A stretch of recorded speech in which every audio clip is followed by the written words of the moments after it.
नमस्कार विद्यार्थी मित्रांनो, स्पर्धा क्रांती या आपल्या यूट्यूब चॅनलवरती सर्वांचे सहर्ष स्वागत आहे. आज आपला टॉपिक आहे बैठक व्यवस्था, सिटिंग अरेंजमेंट. टेट या परीक्षेमध्ये 1 ते 2 प्रश्न याच्यावरती नेहमी विचारले जातात. एका प्रश्नामध्ये 5 उपप्रश्न असतात किंवा एका प्रश्नामध्ये 3 उपप्रश्न जरी म्हटलं तरी 5 ते 6 गुण मिळवून देणारा हा खूप महत्त्वाचा टॉपिक आहे. चला तर मग आपण उदाहरणाला सुरुवात करूया. आता या सिटिंग अरेंजमेंटमध्ये कशा पद्धतीची बैठक व्यवस्था आपल्याला विचारली जाते ते आपण या ठिकाणी बघूयात. एकतर वर्तुळाकृती बैठक व्यवस्था असेल, चौकोनाकृती या ठिकाणी दाखवलेला आहे पहा, चौकोनाकृती बैठक व्यवस्था असेल, षटकोनाकृती सुद्धा बैठक व्यवस्था त्या ठिकाणी असते, पंचकोनाकृती सुद्धा बैठक व्यवस्था आपल्याला विचारली जाते. शक्यतो जास्त करून IBPSचा फेवरेट टॉपिक आहे बैठक व्यवस्था. त्याच्यामध्ये वर्तुळ आणि चौकोन याच्यावरती जास्त प्रश्न आपल्याला विचारलेले दिसतात. आता या वर्तुळाकृती बैठक व्यवस्थेमध्ये नेमके कसे प्रश्न विचारले जातात ते आपण पाहूया. आता आपण बैठक व्यवस्था कशी आहे हे आपण पाहतोय, परंतु किती व्यक्ती या हे आपण आता बघूयात. 5 व्यक्ती जर बैठक व्यवस्था असेल की या ठिकाणी 5 व्यक्ती P Q R S T असे 5 व्यक्ती पंचकोनाकृती टेबलाभोवती केंद्राकडे तोंड करून बसलेले आहेत. अशा पद्धतीचा प्रश्न आपल्याला विचारला जातो. तसेच वर्तुळाकृती या ठिकाणी जर बैठक व्यवस्था असेल तरी देखील आपल्याला 5 व्यक्ती त्या ठिकाणी दाखवता येतात. आता हे याच क्रमाने असतील असे नाही, उदाहरणं आपल्याला पाहिजे आहेत ते याच क्रमाने बसलेले असतील असं देखील नाही, पण आपण उदाहरणादाखल बघू. ABCD हे 5 व्यक्ती केंद्राकडे तोंड करून या ठिकाणी टेबलाभोवती बसलेले आहेत. 6 व्यक्तींची जर बैठक व्यवस्था असेल तर ती खूप सोपी असते की या ठिकाणी अशा रेषा काढून घ्यायच्या आणि या ठिकाणी केंद्राकडे तोंड करून व्यक्ती बसलेले असतात. केंद्राच्या बाहेर देखील तोंड करून एखाद्या वेळेस हा प्रश्न विचारला जातो.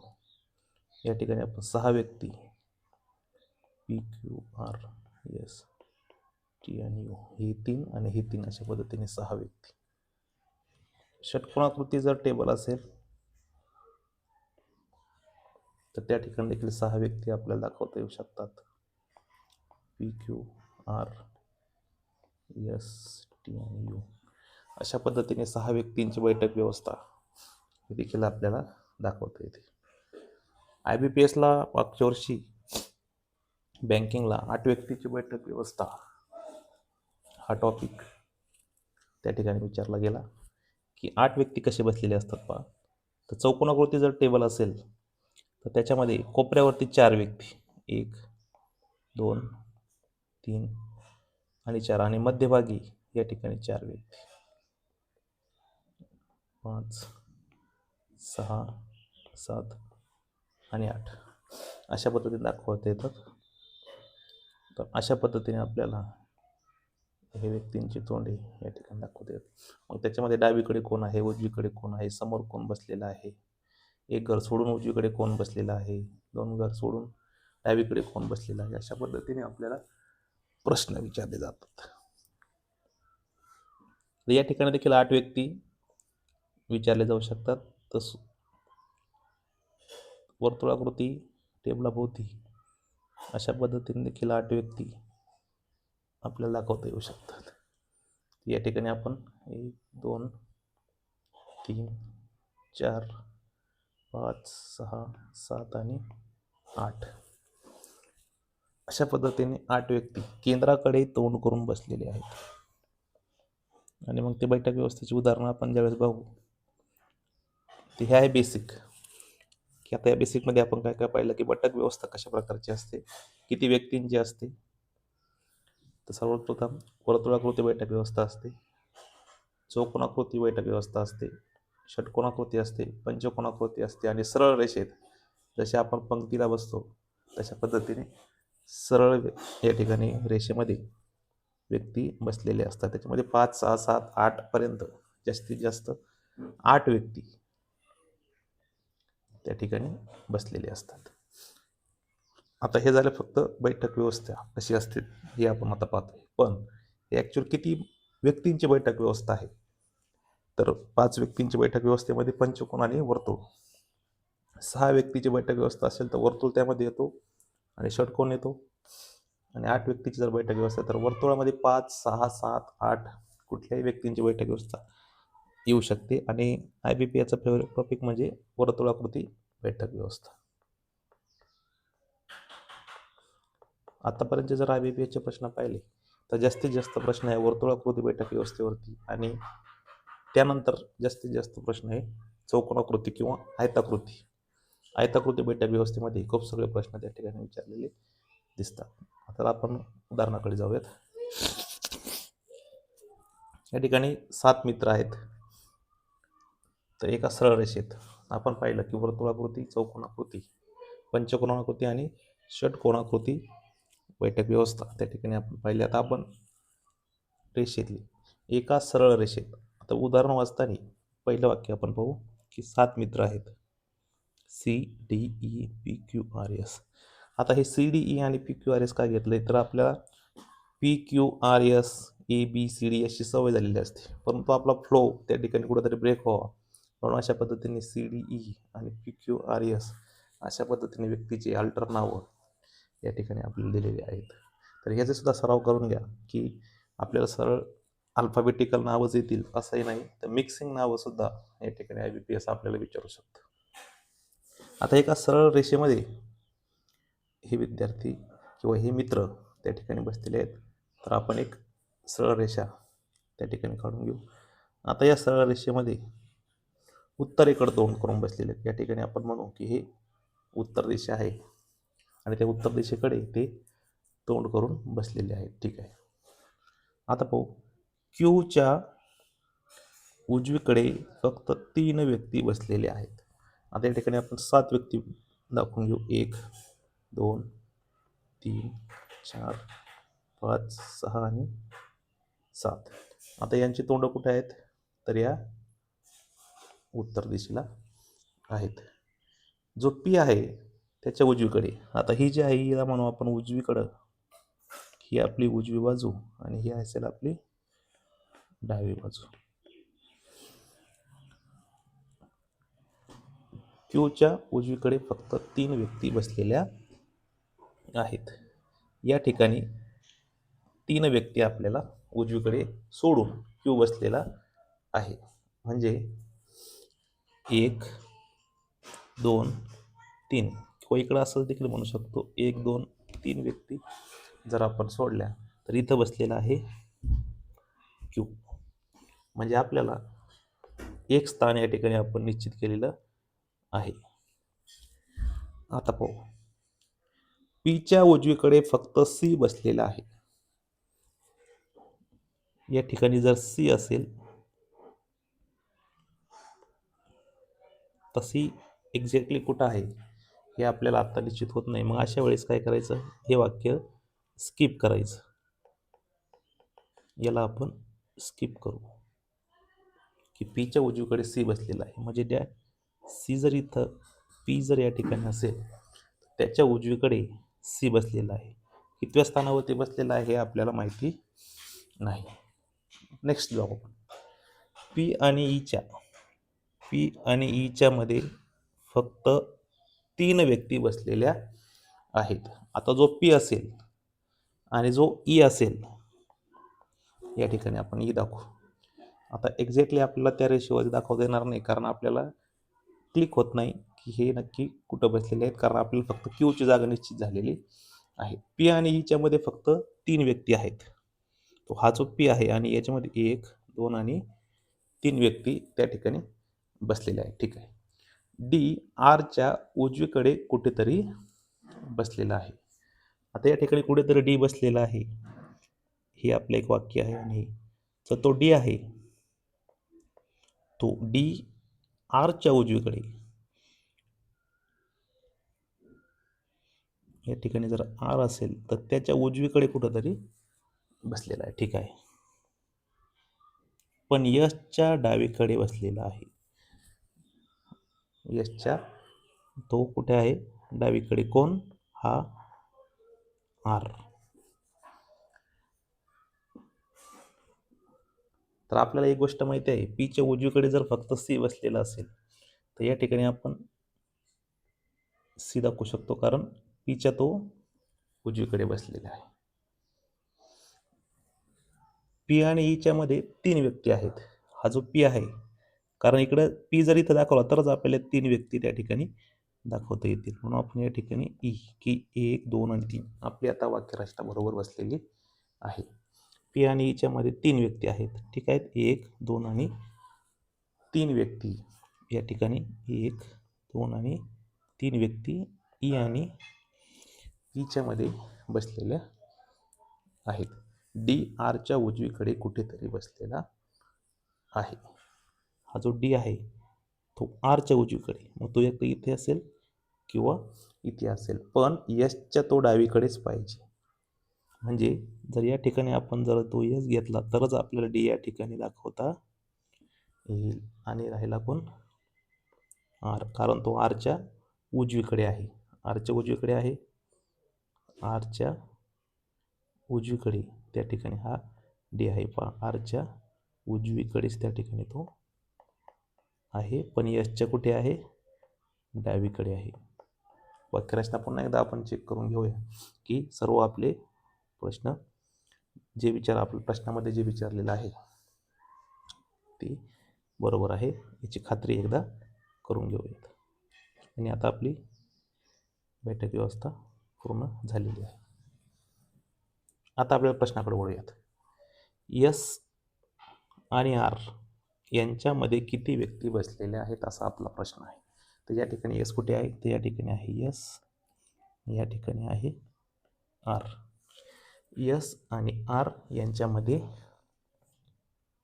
3 व्यक्ती त्या ठिकाणी बसलेल्या आहेत. तर आपलं उत्तर आहे 4. चला तर आता मग आपण पुढच्या उदाहरणाकडे जाऊया.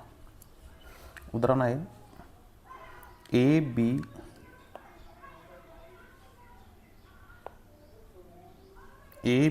सी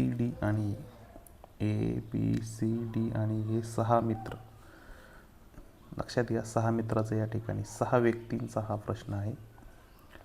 समोरासमोर बसलेले आहेत. कुठे? वर्तुळाकृती मैदानात खेळत आहेत किंवा बसलेले आहेत. तर खेळत आहेत. तर या ठिकाणी वर्तुळाकृती मैदान आपण या ठिकाणी दाखवू. या वर्तुळाकृती मैदानाभोवती तर ते खेळत आहेत. कसे बसलेले आहेत?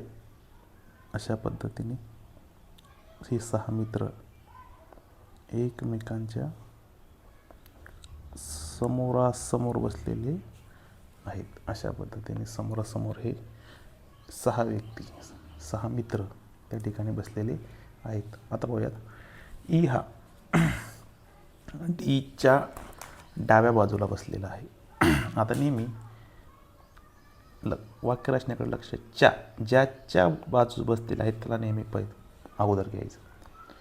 कोणाच्या? तर डीच्या. या डीच्या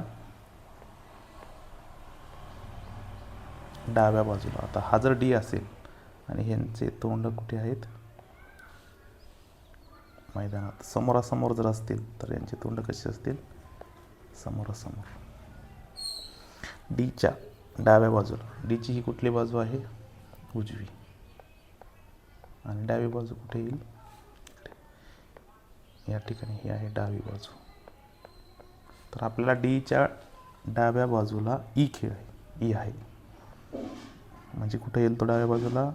या ठिकाणी. खूप सोपी उदाहरणं असतात, फक्त उजवं डावं हे खूप महत्त्वाचं आहे. आणि कोणाच्या किंवा हा या कीवर्ड्सकडे लक्ष ठेवायचे. आता सी जो आहे हा सी. तर या ठिकाणी आपण पाहू, पुढचं विधान आहे की सी हा ए आणि बीच्या मध्ये आहे. आता सी, ए आणि बी यांच्याबद्दल आपल्याला कुठलीही माहिती नाही, या ठिकाणी आपण याला काय करायचं, स्किप करायचं. अशी वाक्यरचना आपल्याला स्किप करता आली पाहिजे, कारण यांची पोझिशन आपल्याला नक्की सांगता येत नाही. पण त्यांनी आपल्याला काय सांगितलं, सी हा ए आणि बीच्या मध्ये, एकतर तो ए आणि बीच्या मध्ये असेल किंवा बी किंवा एच्या मध्ये या ठिकाणी सी असेल. पाहू आपण. याला स्किप केल्यानंतर एफ हा ए आणि एच्या मध्ये आहे. ई आपल्याला आहे, ईची पोझिशन आपल्याला माहिती आहे. ई वरून आपण एफ हा ई आणि या ठिकाणच्या ए या दोघांच्या मध्ये आहे. एच्या आणि ईच्या मध्ये आता एफ आहे. तर बीच्या डाव्या बाजूला आपल्याला कोण विचारले, पण त्याच्या आधी आपल्याला एक माहिती आहे की सी हा जो सी आहे तो कोणाच्या मध्ये होता, तर ए आणि बीच्या मध्ये होता, म्हणजेच या ठिकाणी असेल बी. आता आपली संपूर्ण त्या ठिकाणी वाक्यरचना बरोबर आहे. या ठिकाणी आहे बी, कारण सी हा ए आणि बीच्या मध्ये आलेला आहे. सी हा ए आणि बीच्या मध्ये आलेला आहे. तर प्रश्न पहा, आपल्याला विचारलं बीच्या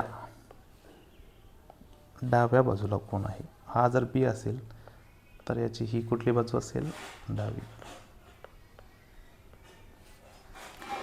बीच्या डाव्या बाजूला कोण असेल, डी. तर या ठिकाणी डी हे आपलं उत्तर असेल. पुढचा प्रश्न पाहूयात आपण. 7 पुरुष, आणि हे IBPSचं त्या ठिकाणी उदाहरण आहे. IBPSला अशाच पद्धतीची उदाहरणं त्या ठिकाणी अपेक्षित असतात, आणि IBPSला हे उदाहरण विचारलेलं आहे. 7 पुरुष M1, M2, M3 आणि M7 पर्यंत एका वर्तुळाकारात, आपल्याला रचना कशी आहे आपली, तर वर्तुळाकृती आहे. टेबल आहे आणि त्याच्या भोवती केंद्राकडे तोंड करून, हे खूप महत्त्वाचं आहे की ते कसे बसलेले आहेत, वर्तुळाकृती टेबलाभोवती केंद्राकडे तोंड करून बसलेले आहेत. किती व्यक्ती आहेत, 7. 1 2 3 4 5 6. 1 2 3 4 5 6, आणि या ठिकाणी आपण एक दाखवू 7. हे जे 7 व्यक्ती आहेत हे त्याच क्रमाने असतील असं नाही, म्हणजे M1 नंतर M2 नंतर M3 याच क्रमाने ते असतीलच असं नाही. आता कसे बसलेले आहेत ते आपण पाहू. हे सगळ्यात महत्त्वाचं आहे, केंद्राकडे तोंड करून किंवा केंद्राच्या बाहेर तोंड करून. तर आपल्याला जे विचारलं ते आहे केंद्राकडे तोंड करून. नेहमी असे बाण त्या ठिकाणी दाखवून घ्यायचे, कारण ते केंद्राकडे तोंड करून त्या ठिकाणी बसलेले आहेत. M2च्या डावीकडे चौथ्या स्थानी M6 बसलेला आहे. हे आपलं पहिलं वाक्य आहे.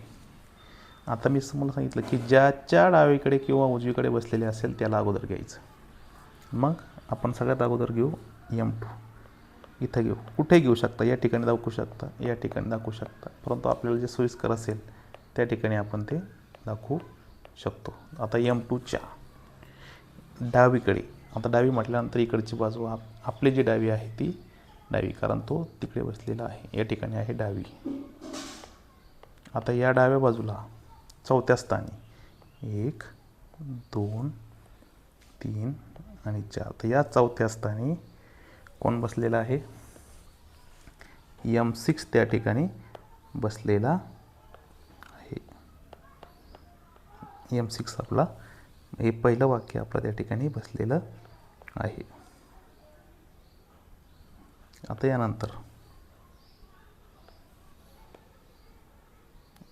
M2ची पोझिशन क्लिअर आहे आणि M6 आपल्याला मिळालेला आहे. आता पुढच्या वाक्याकडे लक्ष द्या. M3च्या उजवीकडे दुसऱ्या स्थानी M1 बसलेला आहे. आता या ठिकाणी आपल्याला M3 माहिती नाही, M1 माहिती नाही, याला आपण स्किप करू. M6च्या उजवीकडे तिसऱ्या स्थानी M3 बसलेला आहे. आपल्याला M5 माहिती नाही, त्यामुळे आपण याला देखील काय करणार आहोत, स्किप करणार आहोत. पण M1 आणि M6 यांच्या दरम्यान 2 पुरुष बसलेले आहेत. M1 आणि M6. आता M1 जर या ठिकाणी दाखवायचं असेल त्याच्या दरम्यान 2 पुरुष आले पाहिजे, म्हणजे 1 आणि 2. पण या ठिकाणी आपण M1 दाखवू शकत नाही. तर इथं 1 पुरुष आहे, इथं 2 पुरुष आहे, कारण या ठिकाणी आहे M1. कारण आपल्याला प्रश्नात सांगितलं की M1 आणि M6 यांच्या दरम्यान 2 पुरुष आले पाहिजेत. म्हणजे आपण या ठिकाणी M1ची देखील पोझिशन आपली क्लिअर झालेली आहे. पुढे जाऊयात. M7च्या डावीकडे तिसऱ्या स्थानी M4 बसलेला आहे. आता आपल्याला M7 सध्या माहिती नाही आणि M4 देखील माहिती नाही. आता याला आपण थोड्या वेळ स्किप करू. स्किप का करू? कारण आपल्याला पुन्हा पहिल्या प्रश्नाकडे आपल्याला यायचं आहे. M3च्या उजवीकडे दुसऱ्या स्थानी M1 बसलेला आहे. M3च्या कुठे? उजवीकडे, म्हणजे या ठिकाणी दुसऱ्या स्थानी, पहिल्या आणि दुसऱ्या. M3च्या ही याची उजवी आहे, कारण तिथं तोंड कुठं आहे? आतल्या बाजूला त्या ठिकाणी आहे. म्हणजे काय? M3च्या उजव्या बाजूला या ठिकाणी आपल्याला M3ची सुद्धा पोझिशन मिळालेली आहे. आणि M5च्या उजवीकडे तिसऱ्या स्थानी M3 बसलेला आहे. जर आपल्याला तिसरं स्थान उजवीकडे घ्यायचं असेल तर 1, 2, 3, तर या ठिकाणी आपल्याला घ्यावं लागेल M5, कारण M5च्या उजवीकडे M5ची ही असेल उजवीकडे 1, 2 आणि 3. M5ची पोझिशन देखील आपली क्लिअर झालेली आहे. आता या स्किप केलेल्या वाक्याकडे आपण येऊ. M7च्या डावीकडे तिसऱ्या स्थानी M4 बसलेला आहे. आता उरलं काय? M7ची या ठिकाणी जर आपण M7 घेतला तर या ठिकाणी डाव्या बाजूला तिसऱ्या स्थान, म्हणजे हे M1चं स्थान येईल की जे ऑलरेडी गेलं. मग इथं M7 दाखवता येणार नाही, म्हणजे उरलेलं आहे. या ठिकाणी जर आपण M7 दाखवला तर आपल्याला डावीकडे जायचं आहे, म्हणजे इकडे जायचं आहे. आणि तिकडं तिसऱ्या स्थानी जर गेलो आपण, पहिल्या, दुसऱ्या आणि तिसऱ्या स्थानी, तर आपल्याला त्या ठिकाणी M4 दाखवता येईल. म्हणजे अतिशय सोप्या पद्धतीने त्या ठिकाणी आपली पोझिशन त्या ठिकाणी झालेली आहे. आणि आता आपल्या प्रश्नाकडे येऊयात. की आपला मूळ प्रश्न जो आहे, M7च्या डावीकडे चौथ्या स्थानी कोण बसलेलं आहे? या ठिकाणी M7 आहे आणि M7च्या चौथ्या डावीकडे इकडे आपल्याला जायचं आहे. 1, 2, 3 आणि 4 या ठिकाणी आहे M5. आपलं उत्तर असेल M5. चला आता पुढच्या प्रश्नाकडे वळूया.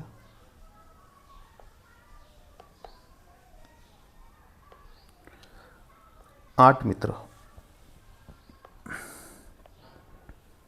6 मित्र पाहिले, 7 मित्र त्या ठिकाणी आपण पाहिले. आता 8 त्या ठिकाणी मित्रांचं या ठिकाणी उदाहरण आपल्याला लिहिलेलं आहे. 8 मित्र P, Q, R, S, T, U आणि W मध्यभागी तोंड करून वर्तुळाभोवती. सगळ्यात महत्त्वाचं आपल्याला आलं आहे वर्तुळ. आणि मग आपण पटकन एक वर्तुळ त्या ठिकाणी काढून घ्यायचं आहे. आता वर्तुळ काढल्यानंतर आपल्याला माहिती आहे 8 व्यक्ती. तर 8 व्यक्ती दाखवायला खूप सोपे असतात. सरळ 2 त्या ठिकाणी प्लस चिन्ह त्या ठिकाणी घ्यायचे, की जेणेकरून आपल्याला त्यांची व्यवस्थित दाखवता येईल.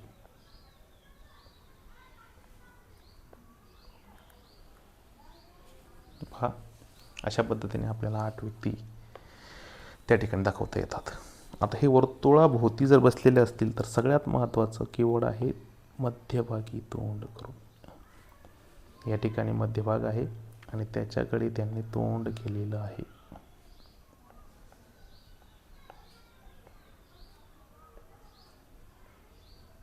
हे 8 त्या ठिकाणी मित्र आहेत. चला व्ही हा क्यूच्या, मग आधी व्ही दाखवायचा का क्यू दाखवायचा आहे, तर मी सांगितलं आहे ज्याच्या उजवीकडे किंवा डावीकडे बसलेले असतील तो आधी दाखवायचा. क्यूच्या म्हणजे आधी आपण इथे या ठिकाणी दाखवून घेऊ क्यू.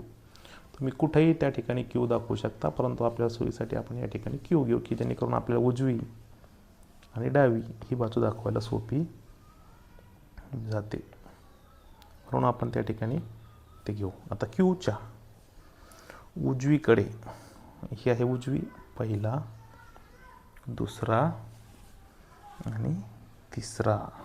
कोण आहे तिसरा? व्ही. मिळाला व्ही. आणि आरच्या डावीकडे दुसरा आहे कोण? व्ही हा. व्ही हा आरच्या डावीकडे दुसरा आहे. मग या ठिकाणी दुसरा घ्यायचा असेल तर आरची ही बाजू झाली उजवी, ही झाली डावी. कारण आपली ती उजवी असेल तरी ती आरची डावी आहे, कारण आर कुठं बघतोय? इकडे बघत आहे. दिशा नेहमी लक्षात ठेवायचं, उजवी आणि डावी ही आपली नसून त्या ठिकाणी बसलेल्या व्यक्तीची असते, हे नेहमी लक्षात ठेवायचे. आला आरच्या डावीकडे त्या ठिकाणी दुसरा व्ही आलेला आहे. आता क्यू हा टीच्या डावीकडे दुसरा आहे, टीच्या डावीकडे त्या ठिकाणी दुसरा आहे. तर मग या ठिकाणी जर आपण टी दाखवला तर त्याच्या डावीकडे दुसरा येतोय का क्यू? डावीकडे पहा, पहिला आणि दुसरा, तर बरोबर आहे, डावीकडे दुसरा आहे. आणि यसचा उजवा यसचा त्या ठिकाणी फक्त उजवा आहे. यसचा उजवा कोण? क्यू हा. क्यू हाच त्या ठिकाणी यसचा देखील काय आहे? उजवा आहे. बघा, यसचा हा उजवा क्यू आहे. यू हा क्यू आणि टी यांच्यामध्ये आहे. आता आपल्या ठिकाणी आपला क्यू मिळाला आणि टी पण मिळाला. हा आहे टी, हा आहे क्यू, यांच्यामध्ये कोण आहे? यू. यू सुद्धा त्या ठिकाणी आपल्याला मिळालेला आहे. आता शेवटचं वाक्य बघ. पी हा आरच्या डावीकडे नाही. पी हा, इथं जर पी दिला तर तो काय होईल? डावीकडे होईल याच्या. तर तसं नाही, तर आपल्याला विचारायला तो डावीकडे नसला पाहिजे. म्हणजे या ठिकाणी पी हा आरच्या डावीकडे नाही म्हणजे कुठं आहे? उजवीकडे आहे. आणि आता P Q R S T U आणि उरलाय कोण? आपला डब्ल्यू. तर अशा पद्धतीने आपले 8 मित्र, त्याची पोझिशन त्या ठिकाणी आपण दाखवलेली आहे. आता आपल्या प्रश्नाकडे वळू. आता याच्यावरती एकदा बैठक व्यवस्था आपली कन्फर्म झाल्यानंतर, एकदा आपण ती कन्फर्म केल्यानंतर त्याच्यावरती 3, 4 किंवा 5 प्रश्न आपल्याला विचारले जातात. जर त्या ठिकाणी 3 प्रश्न जर विचारले असतील तर 3 मिनटामध्ये आपल्याला सहज हे उदाहरण सुटतं.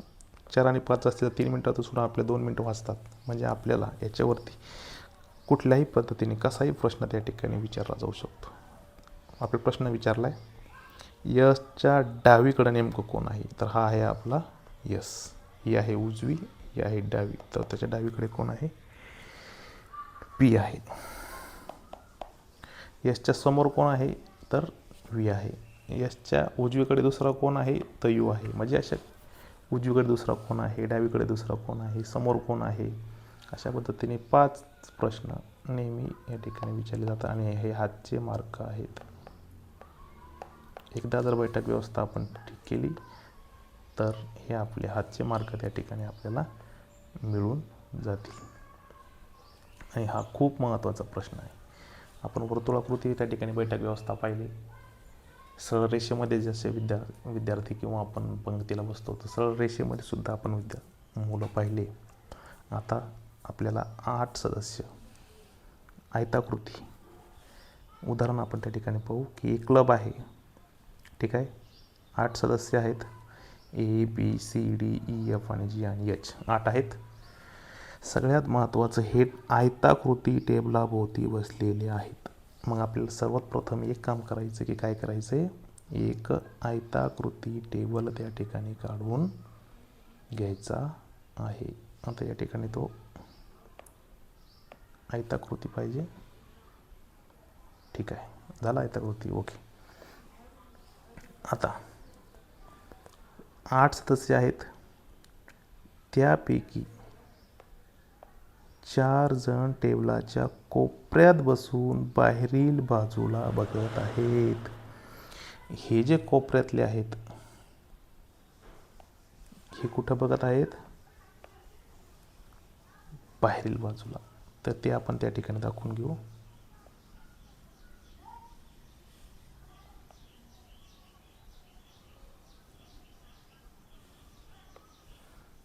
हे जे कोपऱ्यात बसलेले आहेत ना, हे बाहेरील बाजूस पाहत आहेत.